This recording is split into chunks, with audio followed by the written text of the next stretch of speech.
Hello, and welcome to From Sea to Sky Astrology. I'm your host, Mary-Laurence Bevington. Today, I want to talk a little bit about cultural astrology, music, current events, and something really fun. So let's begin with last night, January 14th, 2025. I attended an event as part of my bucket list journey, which I have been on for a few years. I don't know if you noticed, but I am in the middle of my life and it's a great place to be. And I am trying to experience as much as I can in this world. And so I went to the Ryman Auditorium in Nashville, Tennessee to see Ringo Starr and Friends. Nashville is the home place for the father side of my family. And I've been there a few times, but I'd never been to the Ryman before. And it's special. It's a converted church. It has absolutely fabulous acoustics. And Ringo Starr is an 84-year-old musician. I'll tell you a little bit about him. I'll tell you a little bit about the producer and then about the event. I want to give a spoiler alert right now, just because if you happen to be going tonight, maybe you want to watch this video tomorrow, just because it might be sort of fun to get the treats of seeing who's going to come on and such. So, yesterday, when I went to the event, the moon was in Leo, which is a great time to feel expression, to offer expression, to be in the spotlight, and to watch and well wish others in the spotlight. And also, it being T-Bone Burnett's birthday, which is a super special thing. He turned 77. And if you recall, he produced this event. He also produced Ringo Starr's most recent album, which is called Look Up. It was just released, like look up at the sky. And T-Bone himself came out with an album in April. He's got Roseanne Cash and Lucius and other artists on it as well. And it's called The Other Side. Both are based in that country, Western, blues vibe, and really actually quite wonderful. And part of that, I think, is the essence of the two of them together, Ringo and T-Bone. So, a little bit of background on Ringo. He is a male-bodied, so a man who has a sun sign in Cancer, and his moon is in Leo, which is a wonderful combo of emotion and expression. And meanwhile, T-Bone having his birthday yesterday with the sun in Capricorn and just that return of the sun, which we have every time we have a birthday. The solar year has completed and the sun is in more or less the same place it was when we were born. So when we have a birthday, we tend to be really sunny and bright, and everyone wants to be our friend. It's a typically a really wonderful day. And some of you might not have that experience, but that tends to be what happens for people. Even if you have maybe a low birthday, you might notice that people gravitate to you, sort of like, oh, it's your birthday. Wow, okay, that's special. So the event was interesting to say the least. My impression going into it, knowing almost nothing, just that it's going to be Ringo. It's not his all-star band, it's Ringo and friends. Sort of like, I get by with little help from my friends. That sort of vibe. A lot of peace and love. So in the Ryman Auditorium on the second floor, there was this big sculpture of a hand making the peace symbol. And it was as tall as a big NBA basketball player, and everybody was standing in front of it and getting their picture taken, doing the peace sign. And when Ringo comes out on stage, he's like, peace, peace. And he's pointing at people and doing peace. And so there's all this peace and love vibe. Also, in the downstairs part of the auditorium, they're selling Ringo's artwork along with the merch, of course. And the artwork is all donated to the Lotus Foundation, which is the charitable organization that Ringo created, which helps all manner of causes. So, brain tumors, survivors of violence, animals.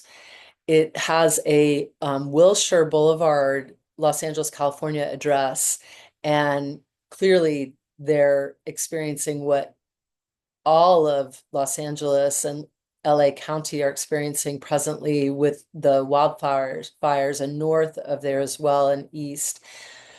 So just remarkable. He literally, Ringo, gives all of his proceeds to the Lotus Foundation. And yes, okay, he's a Beatle, so he probably is not worried about the cash flow. But at any rate, to me, it's a noble thing, and perhaps that's why Queen Elizabeth made him a knight. He is technically Sir Richard Starkey. As a boy, he was called Richie. And when he started to become a musician and then did very well, particularly with his band Rory and the Hurricanes, he wore a lot of rings. So they call him Rings. And then eventually they started to call him Ringo. And he was quite a figure in that sense. He's born in 1940, July 7th. His numerology is 10. So Ringo's got the one in there, which is perfection. Terrific, actually, for a musician, because they're going to get better and better. At the same time, he's got that zero in there, which indicates special gifts. And that's sort of how Ringo is. He's kind of loose. He's 84 years old. He'll be 85 in July, and he's like kind of bouncing around on stage. His body is actually still supple. And Paul McCartney's like that too, incidentally, just sort of lithe and he's 5'8", he's thin and just kind of he's still got a lot of the yang of youth energy from my eye view. And yeah, so I will note that in his childhood, there was a lot of tumult.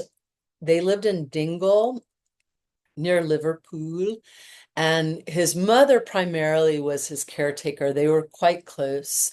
Stepfather was in the picture as well, but he was subject to a lot of illnesses. So pleurisy, which is an inflammation of the pleura and the lungs. He also contracted tuberculosis. When he was 13 years old, Ringo Starr spent 2 years in a sanitarium, which is just wild to imagine. Got out and started to do what the kids in town did. They needed to make money one way or another. And this town, you could picture not the best air quality. There's a little bit of soot in the air. There's factory jobs. He actually uh, tried to get one on the railroads, didn't work out because he didn't pass the health check. And then he was able to get a job in a machinist capacity, learning to be a joiner. So he's actually an apprentice, learning sort of a section of an assembly line kind of situation. And when he was doing that, he also made a friend, this guy, I think Roy Jaffrey. Fact check me on that. I'm forgetting this guy's name. But at any rate, he meets this guy, and the two of them become pals, and they start playing skiffle together. So, we're talking 50s now, because he got out of sanitarium in 1955. So it's a little bit after. Skiffle is very much like some of the blues and the string kind of stuff you'll see in the country music scene, where it's folksy, it's improvised. So people play the spoons, like clacking spoons together. They might play the washboards. They might just have a drumstick or even a stick and hit a bucket. all kinds of things where they're sort of creating sounds and making instruments. It tends to rise in grassroots fashion. So it doesn't have to be in Nashville, Tennessee, US. It can be in Dingle, England, UK, because it it tends to be something for people who like the sound, but often for people who have a musical note, vibe, spirit moving through them, and they want to make it happen. So they figure out an instrument. And that's really what Ringo did. And he started to become quite good. He's left-handed, so southpaw drummer. He's a singing drummer, which is kind of neat. He does a matched grip in the way he holds his sticks. So he has like a little bit more looseness in his sticks. And he composes music too. He gets a little bit of, I'd say, delightfulness in how much he tends to compose these playful, super fun songs. Octopus's Garden is the one that comes to mind for whatever reason, just because it's an octopus's garden. It's just such a fabulous little image. So at any rate, he goes into this band, Roy and the Hurricanes, and then they end up getting essentially the same contract that the Beatles got in Hamburg, Germany. So by 1962, he knows the Beatles. They know each other. Pete Best is actually drumming for the Beatles at that point. And Pete didn't feel entirely like he fit in. And their management, Brian Epstein and George Martin, also George Martin's more a producer, but they were also kind of like, oh, but they were playing a lot still with Pete Best, and Pete Best had a full-on following, and it was August 14th, 1962, if I remember correctly.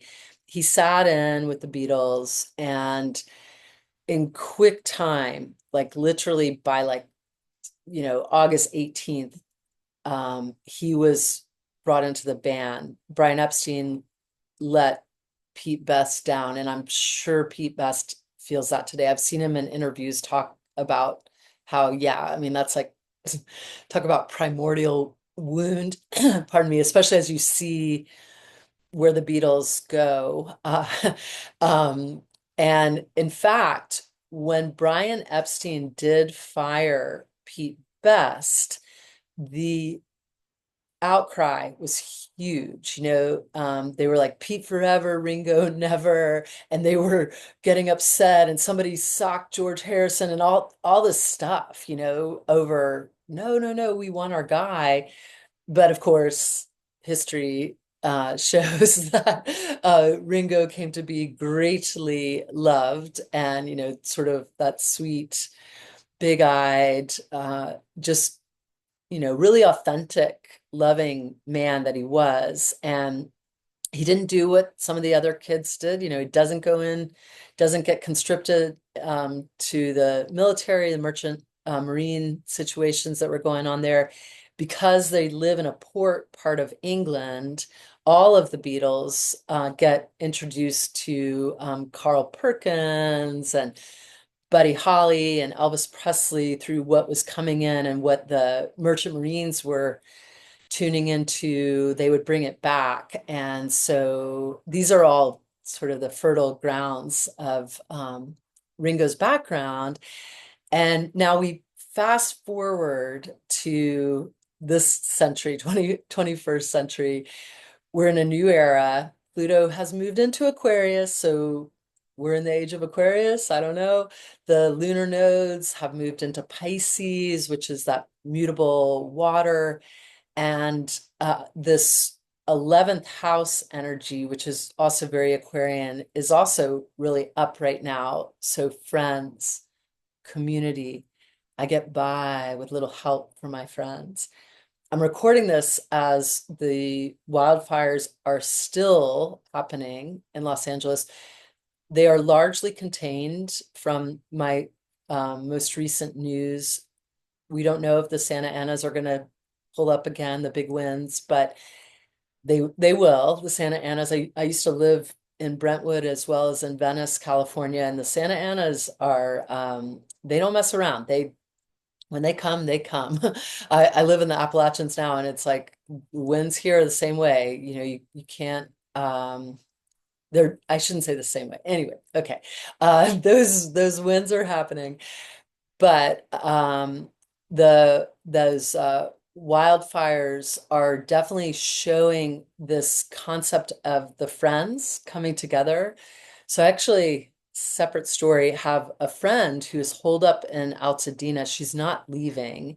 So that's next to Pasadena, California, very affected by the fires. Many, many, many structures gone. There's hard stop. You can't get back in kind of situations in some of that area. And she's been staying and living off the land, pulling citrus off the trees and living off a generator and helping people every which way. She just picked up a bunch of supply stuff and distributed them all over in her personal vehicle and someone else's personal vehicle. She's helped charge someone's electrical car with her house generator, helped people take showers at her house. So she's a one-woman operation, but she's part of a larger spirit of community and people reaching out, reaching across the aisle, as they say in Washington, like, hey, maybe there's all this polarity. Maybe we could just talk to each other.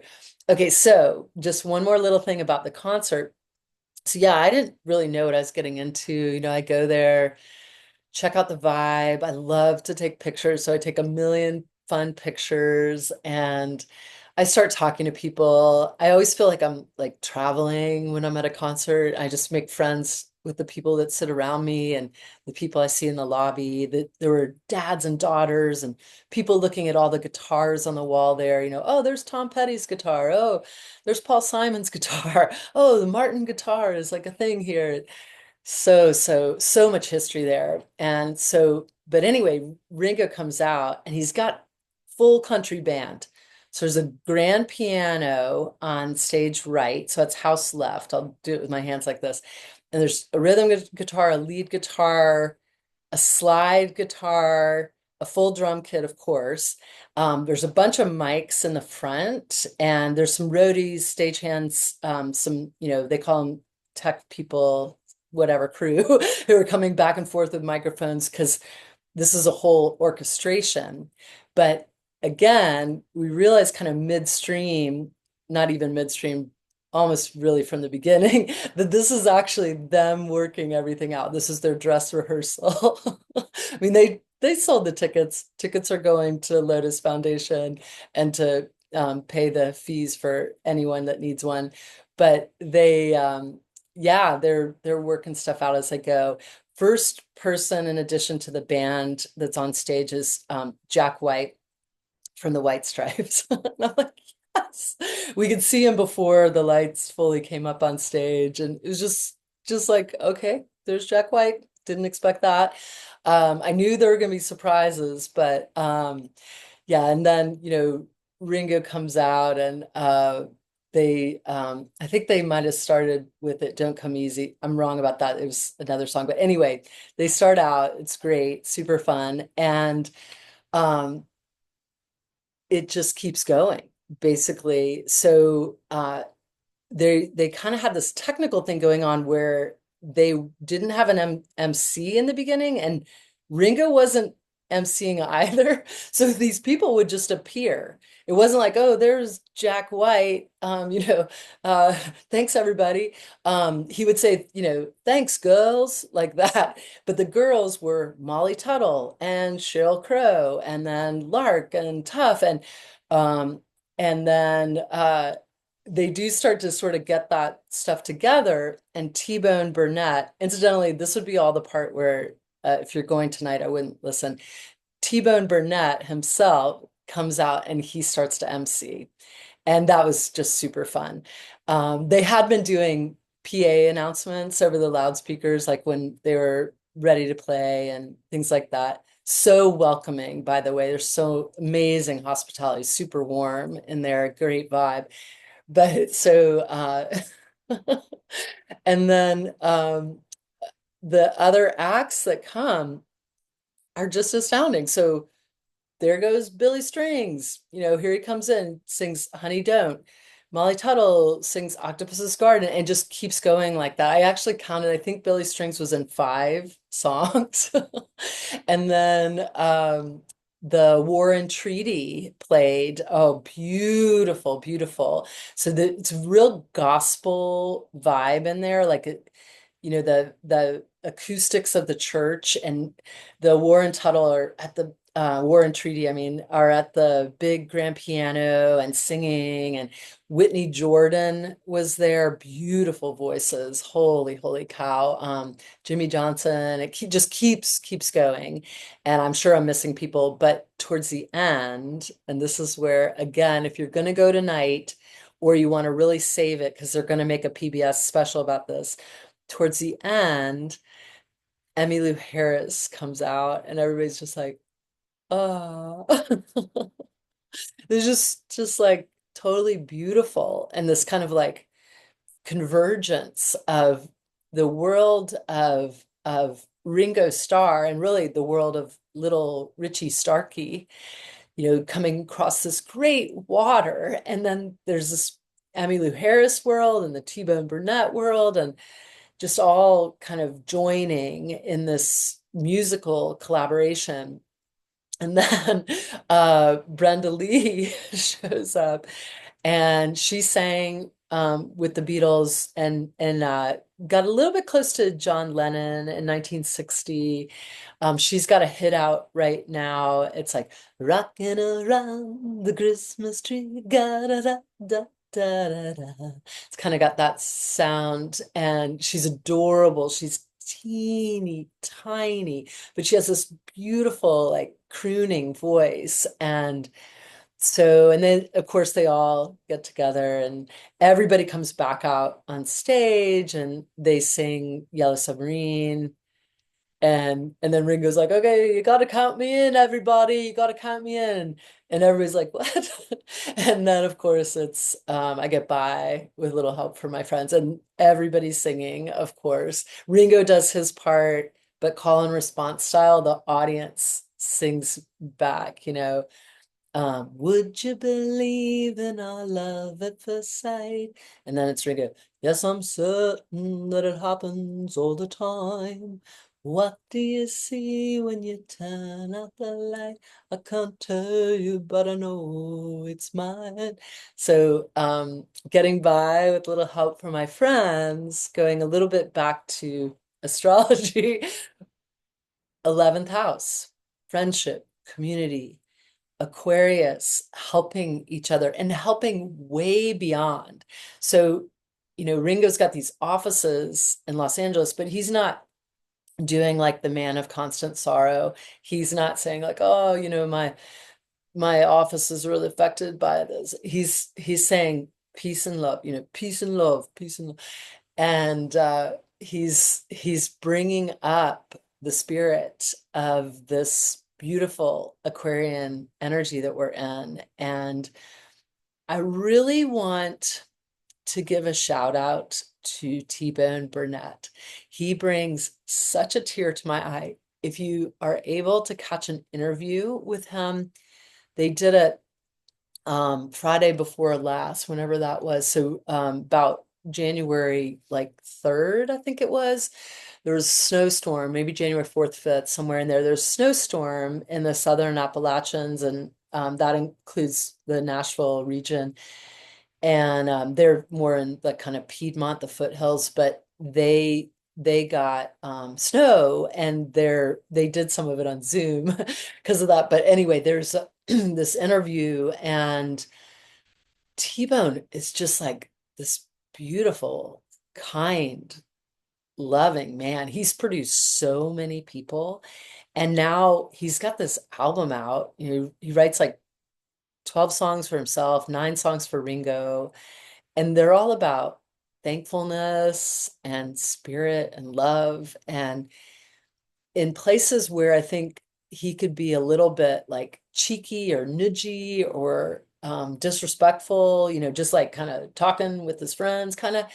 he's not. He's like he's light. He's not heavy, but he's just kind. Like it reminds me of and I'm saying this in a real non-denominational sense, but it's like the that Christian vibe of Jesus when he gave the Sermons on the Mount. It's like, he's meditating on love in the Sermons on the Mount, and that's in Psalms in the first or the New Testament, if you ever read that Bible. And he's just talking about, turning water into wine, and the weak shall inherit the earth, and how we can love one another, and how that's just important. And I want to cap this off by saying that I feel like this energy that we're in with the lunar nodal return, it's Piscean that we're moving towards.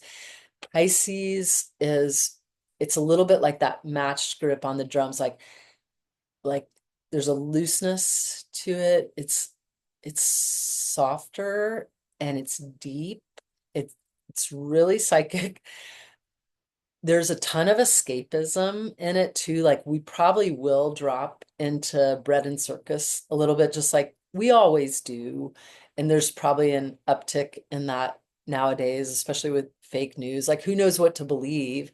And especially with also the way they make processed food so prevalent these days. So bread and circus aside, I feel like while we might want the escapism, I feel like there's a wakefulness in the escapism. So, like going to experience this, and everyone was so wrapped and focused on what was happening, even though they let everything show. They didn't pull any punches. I mean, Ringo even stopped in the middle of a new song from his album Look Up with Molly Tuttle. Molly was like still playing the guitar. She's this consummate, amazing, beautiful performer, and she's playing, and Ringo's like, no, stop. Take it from the top. I'm lost. All the lights and the movement, I'm lost. And so they take it again on stage again. Oh, it's a dress rehearsal. And it's just so lovely. He gets a standing ovation for it. I mean, yeah, of course. He's a former Beatle. He's Ringo Starr, or he's a Beatle, I should say. It's not even former. And one of the last two living Beatles. I mean, even George Martin has now died, the fifth Beatle. But it just was so much that reflective quality, I think, of T-Bone Burnett's beautiful heart, Ringo Starr's loving heart, this man who's born like as World War II is beginning, and the war that changed everything. Basically, he's born into this world, and he could go for another few years. I mean, he does turn 85 in July, but yeah, the last thing I want to say is I love that T-Bone Burnett turned 77. Ringo was born on 7/7, July 7th. So there's symmetry there. There's a bunch more symmetry that I saw when I did a little bit of a deep dive between the two of them earlier. The other thing that's neat is coming together. They both have 10 energy, that one of perfection, the 0 of special gifts, and then coming together, they create the 11 energy. So you have two ones basically in those zeros with the 10. And also 11 is a 2 energy, and they together they have a 2 energy. But that 11 gateway feels like if let's as if there's a higher design here, sort of looking down, like, how do we orchestrate this new time? Like, the art director and the producer up there, they're like, oh, let's get T-Bone Burnett and Ringo Starr to do a benefit together on T-Bone Burnett's birthday, Molly Tuttle's 32nd birthday, incidentally. Let's get Billy Strings in there because everybody loves Billy Strings. Like you can't not. Let's get the Warren Treaty and Whitney Jordan and Jimmy Johnson. Let's get Emmylou Harris. Let's surprise everybody with Brenda Lee. And so they bring it all together, and it's just this complete treat. And promoted, but not that heavily promoted. I have a lot of Beatles fans in Atlanta, and they were like, in Nashville, North Carolina too. They're like, what? I didn't know this was happening. So that's all to say that there's evidence that things are looking up, and that peace and love has a vessel. Peace and love has a voice in this brave new world of ours. Okay, so if you didn't cut it off for the spoiler time, you have listened to a lot. And today's a new day. January 15th is today. Yes, and the moon is still augured in Leo. And today is Martin Luther King's birthday. Martin Luther King Jr., who is also Doctor and Reverend. And he's someone who's very special to my heart. He was born in 1929, I think. Fact check me on that. It might be 28, but I think it was 29 because it tipped right into the beginning of the year. So again, there's that Capricorn energy that T-Bone Burnett has. The sea goat is Capricorn. It's a lot like Aquarius in that you've got this little vibe of water along with the earth. Earth and water often do combine, where Aquarius is the water bearer, but you've got that little vibe of air, because ultimately Aquarius is actually an air sign. So yeah, cardinal earth and fixed air. Oof. Uh, did I say that right? I think I did. So yeah, okay. Moving forward into the mystic. Thank you so much for being here. I hope you get carried to some wonderful places today. Yours in carrying the light. Please like, share, and subscribe, and that'll help me a lot, partly just because it feels really good actually when that happens. So, okay,